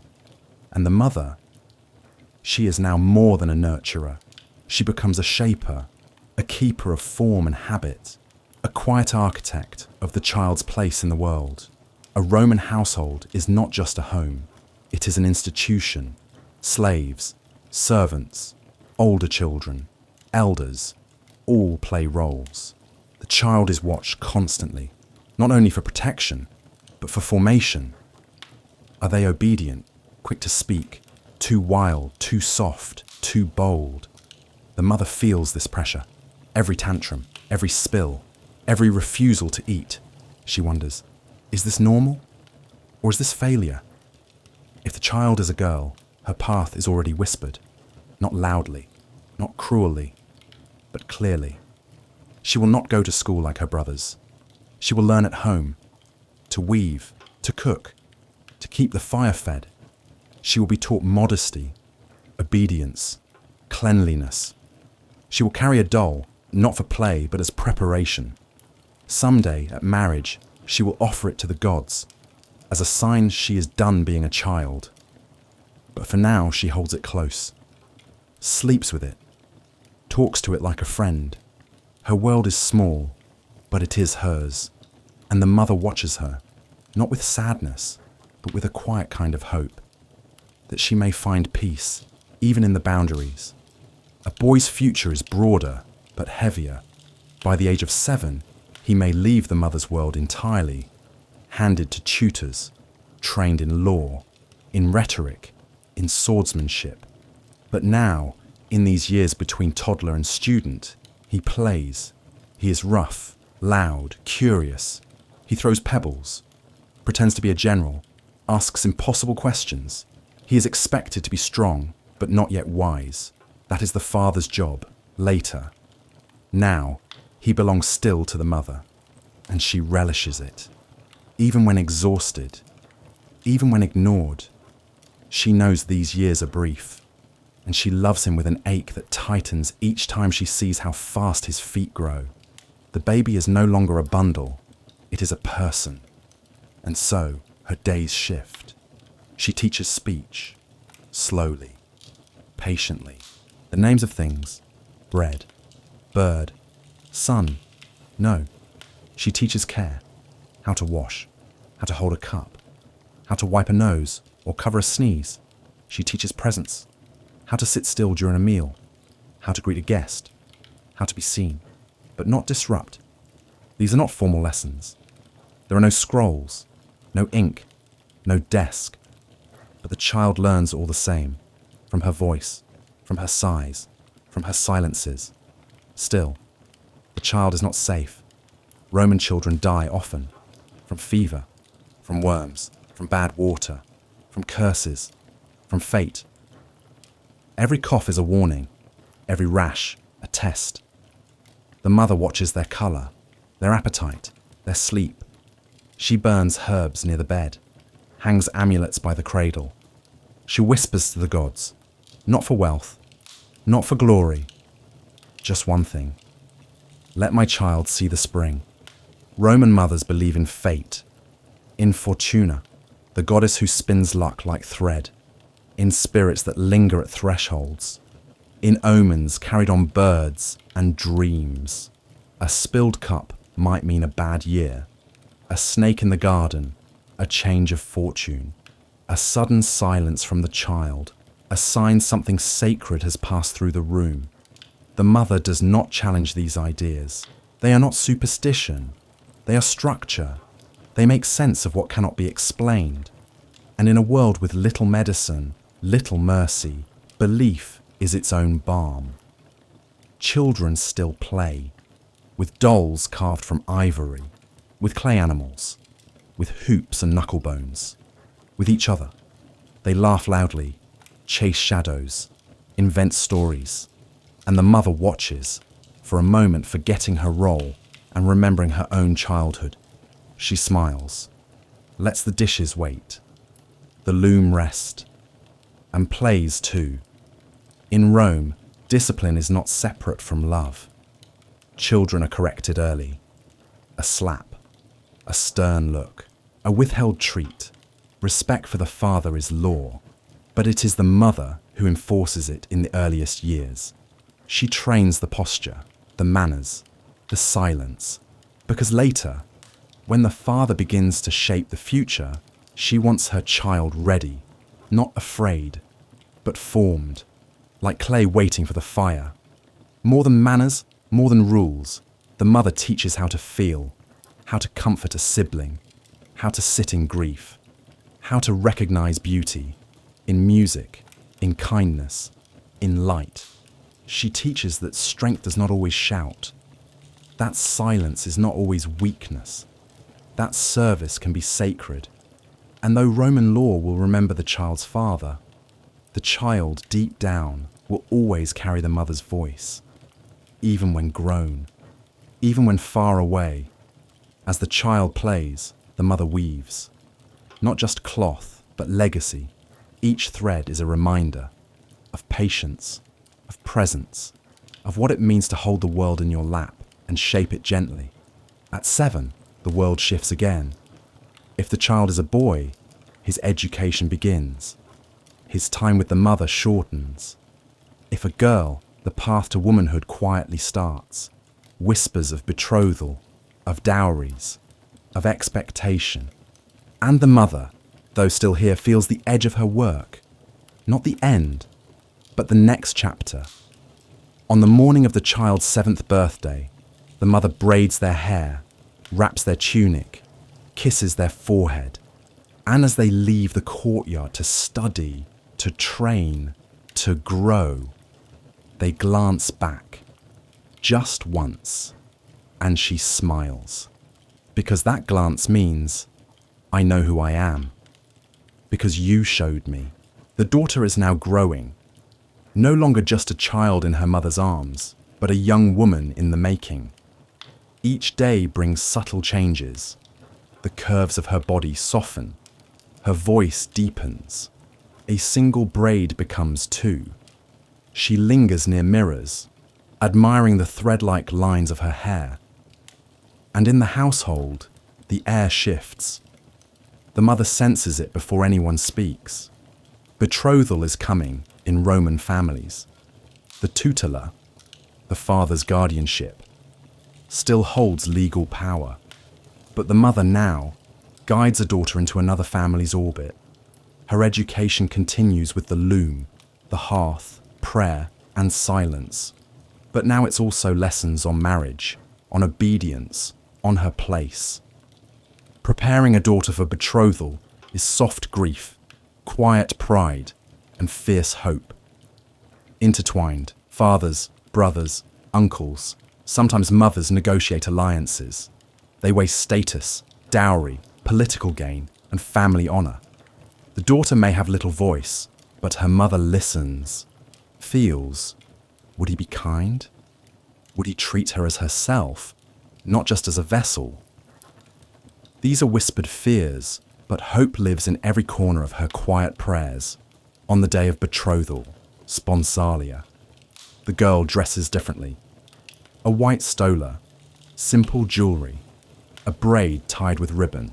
She presents herself as someone leaving childhood behind. Her mother watches, heart trembling. The girl's eyes meet hers. No words pass, only shared stillness. There is no wedding yet, only promise. Families gather. Food is shared. Offerings made to Juno. The rings are given, but not worn. Handshakes exchange between men. The bride-to-be remains silent. She sips wine, tastes bread. But in her chest, something shifts. After the feast, life continues, but the daughter's world becomes divided. She spends more time with older women, learning household rules, modesty, posture. Her mother stays near, but steps back. She allows distance, because in betrothal, she has already begun to let go. The mother wonders. Gods, let him be gentle. Let him protect her. Let her find quiet joy, but fear lingers. Daughters married young. Some found safety, some sorrow. A mother's hope clings to every benign possibility between betrothal and marriage. Months pass. The daughter is still part of the household, but her future lies beyond it. She practices weaving, prays to household gods, remembers lullabies her mother sang. Her mother sings them now to herself, at dusk, when no one watches.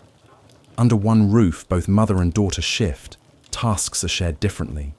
Conversations grow quieter. Spaces change. The courtyard that once held laughter now holds patience.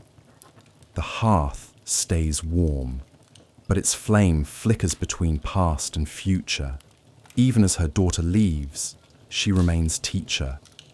She ensures the household inventory is recorded. She teaches her daughter to welcome guests, to honor the wedding night rituals, the veil, the torches, the new garments, to keep the family gods pleased, even as she knows. Soon, another woman will share that burden too. She teaches quiet strength, how to sew a border without error, how to reply politely to a harsh word, how to grind grain silently while holding grief of letting her go. She teaches that motherhood is not only bringing life, but also releasing it. And in that release, finds peace. The day has come. The sun rises pale and slow over the city of Rome. The air is thick with smoke from burning incense and the scent of fresh laurel wreaths. The daughter, once a child wrapped in her mother's arms, now stands draped in white. She is no longer simply hers. She is becoming someone else's. The household awakens early. The mother helps her daughter dress in a stola, long and flowing, trimmed with a deep red sash. The bride's hair is braided and adorned with ribbons and flowers. A veil covers her face, a symbol of purity, mystery, and the threshold she is about to cross. The air hums with quiet prayers whispered by older women. The daughter's hands tremble slightly. The mother watches, steady and still. This moment carries centuries of tradition. The bride leaves her childhood home, led by torchlight through winding streets. Friends and family follow behind, chanting blessings. The city listens to their footsteps, soft and solemn. The daughter walks carefully, knowing the eyes of the gods and the neighbors rest upon her. Each step takes her further from what she knows, closer to what she must become. At the groom's home, the altar waits. The priest calls upon Jupiter, Juno, and the household gods. Vows are spoken, sometimes quietly, sometimes loudly, binding two families. The bride and groom clasp hands. The father of the bride gives her away, not with words, but a simple gesture. The bride removes her veil and steps into a new world. The daughter enters her husband's domus, rooms filled with strangers. Servants watch her, relatives judge her. The husband is both distant and watchful. Her role is clear: to honor the household, to bear children, to maintain the fire. Her mother's teachings follow her silently. The daughter learns new routines: how to light the hearth, how to prepare offerings to the household gods, how to navigate the politics of a new family. She may feel lost, lonely, but also powerful, because this is her place now. The wedding night is quiet, not the fevered passion of stories, but a delicate ceremony. She wears a flame-colored robe. The bed is decorated with flowers and herbs. Her husband approaches with respect or with distance. The night unfolds slowly. The bond is sealed in silence, touch, and breath. Back in her own home, the mother feels the absence deeply, the empty room, the quiet spaces, yet she does not grieve openly. She knows this is the way. Her daughter is alive, she is married, and the cycle continues. The mother teaches other young women now. She shares wisdom softly.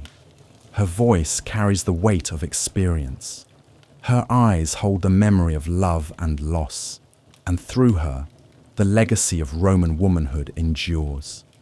The city settles into night. The mother lights a lamp. She whispers a prayer for her daughter, for strength, for peace, for happiness. And somewhere, beneath the stars, a new story begins. The seasons turn slowly now. The mother's hands, once quick and steady, have softened with time. The rhythms of her days have changed.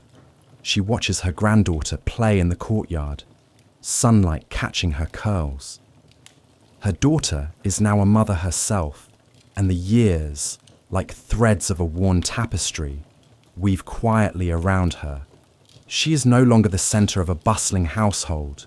Her place is quieter, but no less important. Grandmotherhood is a new kind of care. She teaches the youngest how to weave. She tells stories of the gods and the women who came before. Her voice is softer now, but the wisdom deeper. In the still moments between dawn and daylight, she thinks back to the first time she held her own child, to the fears and hopes that filled those fragile days, to the challenges she faced as a wife, the times when her husband was distant or harsh, the tenderness that broke through, all of it etched in memory. She feels the weight of what was expected, the sacrifices made in silence, the duties fulfilled without complaint. She wonders about the daughters who will come after. Will their lives be different? Easier? She does not know, but she hopes. She gathers the younger women often, not to preach, but to share. She speaks of resilience, of strength, of the sacredness of motherhood and womanhood. Her lessons are woven with gentle care, stories that float like incense in the evening air. She has known loss, the children who did not live, the friends who passed away, the years of loneliness, but also love, deep and abiding. The love that anchors a family, the love that lives beyond life itself. Her days are filled with simple acts, gathering herbs, tending the hearth, listening to the chatter of the household, feeling the soft weight of a child's hand in hers. These moments are her treasures. She watches Rome change, new faces, new laws, new gods. But the hearth remains the same.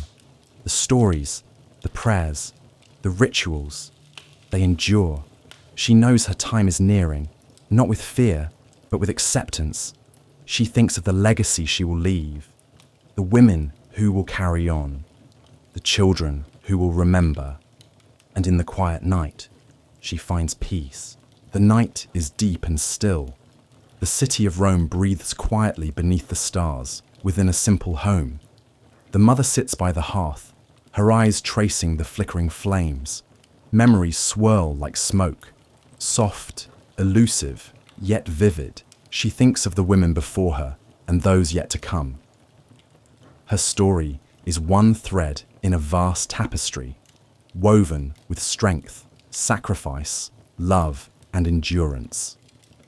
Roman womanhood is a paradox in the shadow of powerful men, yet the quiet keepers of the home and family honor.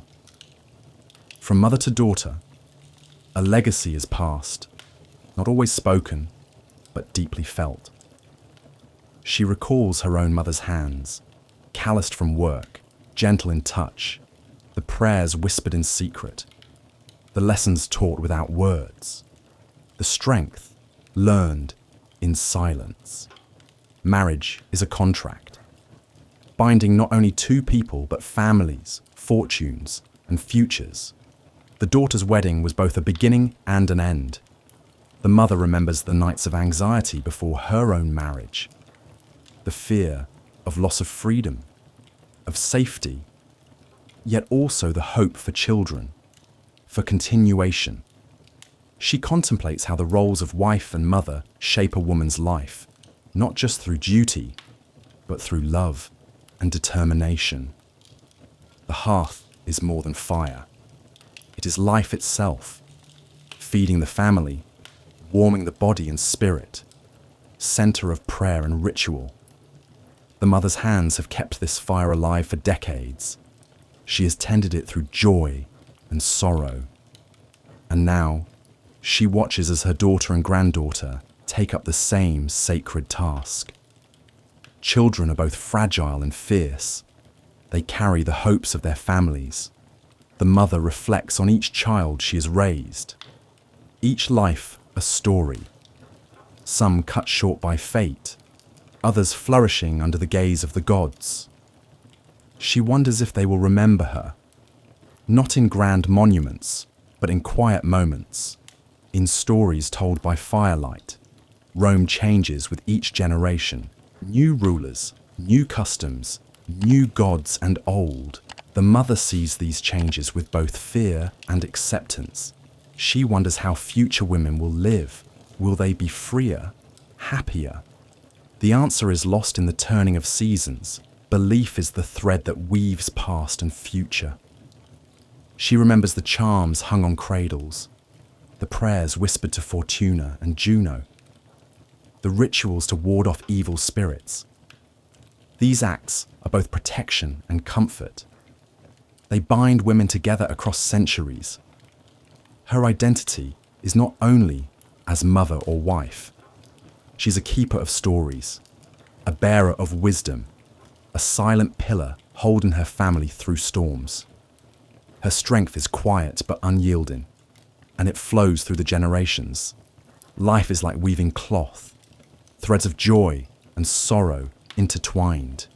She thinks of the fabric she has made, the tangible and intangible, the lessons taught, the love given, the sacrifices made, all woven into the tapestry of her family. Loss is a constant companion. She has felt its cold touch many times, yet resilience is stronger. Each grief shapes but does not break. She has learned to carry pain with grace, to find light in darkness. Though rarely honoured in history's grand stories, women like her hold the world steady. They birth the future. They nurture life. They sustain communities. Their power is silent, but enduring. She closes her eyes, whispers a prayer to the gods, for peace, for strength, for love, for the daughters and granddaughters yet unborn. The fire flickers low, the city sleeps, and the mother feels a calm settle. Her story is part of something greater, a river flowing through time, and as the first light of dawn touches the rooftops, she lets go and rests. The city is silent now, its walls, its pillars, its gardens. They all hold their breath beneath the stars. There are no chariots in the street, no shouted orders from centurions, no sound of sandals across stone, only moonlight, only stillness. And in one quiet room, a woman dreams. She does not rise as quickly now. Her bones speak before her voice. Her world has narrowed to gardens and quiet windows, but her mind drifts wide and far. She remembers, not the grand events, the wars, the emperors, the changing gods, but the small things, the warmth of a baby's skin against her chest, the weight of bread dough in her palms, the sound of her daughter's footsteps in the next room, the laughter of grandchildren chasing shadows in the courtyard. These, she realizes, were her empire. Historians will not record her name. There will be no marble statue carved in her likeness, no scroll bearing her voice, but her legacy is real. She is the mother of Rome, not the goddess in temples, but the flesh and blood women who made dinner, washed feet, comforted fevers, and carried generations in their arms. She is not alone. There are hundreds, thousands, beneath every roof, by every fire, inside every shadowed courtyard. A woman stood like her. Some were married at 12, some never wed, some bore 10 children, some buried every one. They wept in silence. They laughed when no one listened. They fought, not with swords, but with endurance. They bled. They healed. They gave life. The cloth she wove is still here, in the habits passed down, in the recipes whispered from mother to daughter, in the lullabies, even now, centuries later. If you listen close, you can hear them, their hands in the wheat, their prayers in the rain, their presence in every simple act of care. She closes her eyes and dreams of her daughter's wedding veil, the flicker of olive oil lamps, the cool stone beneath her bare feet on a summer morning. She dreams of holding her newborn son, of kissing her husband's forehead as he slept, of resting her head against her mother's shoulder. Long ago, the room is dim now, the fire low, but the warmth is still here. And she, still here too. A breath, a blessing, a whisper to the next woman. You are not alone. You never were. You've walked with her, through the long halls of marriage, the uncertainty of pregnancy, the pain and wonder of birth, the quiet battles of motherhood, the loneliness, the grace, the uncelebrated strength of ancient womanhood. You've sat by her hearth, listened to her thoughts, felt the weight of her life, her love, her loss. And now, as you close your eyes, let her story drift with you. Let it wrap around you like a soft Roman shawl. Let it comfort you, knowing that across time and dust and silence, you touch something human, something real. This is not just history. It is memory. It is shared breath. You are part of it now.